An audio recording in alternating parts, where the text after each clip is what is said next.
আজকে দেখাবো ঘরে বসে মোবাইলের মাধ্যমে কিভাবে সঞ্চয়পত্রের লাভের হিসাব করতে হয়। তাহলে চলুন ভিডিওটি শুরু করি।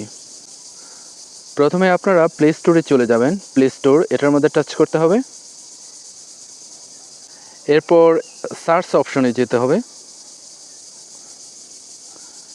এই যে উপরে সার্চ এটার মধ্যে টাচ করবে। টাচ করার পর এখানে লিখতে হবে সঞ্চয়পত্র।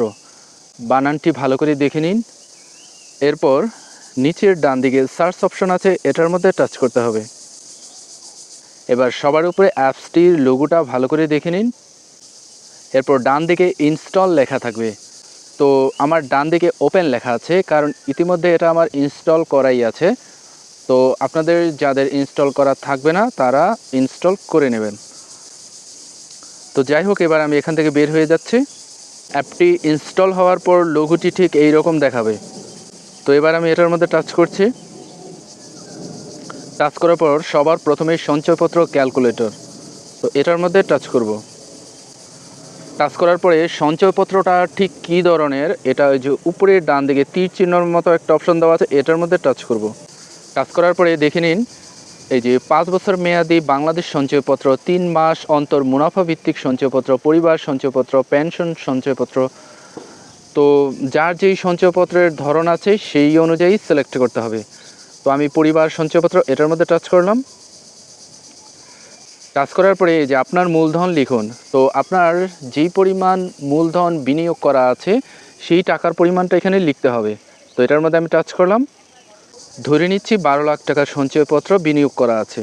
তো প্রথমে যে 12 লিখলাম, তারপর 5টা শূন্য।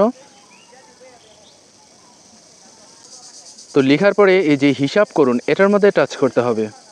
এবার এই যে এখানে লেখা আছে 1 মাস অন্তর মুনাফার পরিমাণ 11,250 টাকা।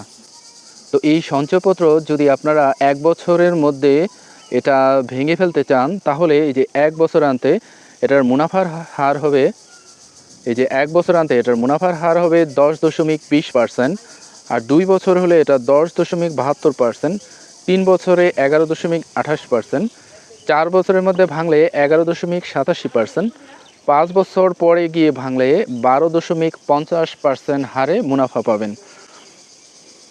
সকল তথ্য কিন্তু এখানে লেখা আছে। ঠিক এই রকম করে সঞ্চয়পত্র থেকে আপনি সকল ধরনের সঞ্চয়পত্রের হিসাব কিন্তু বের করতে পারবেন।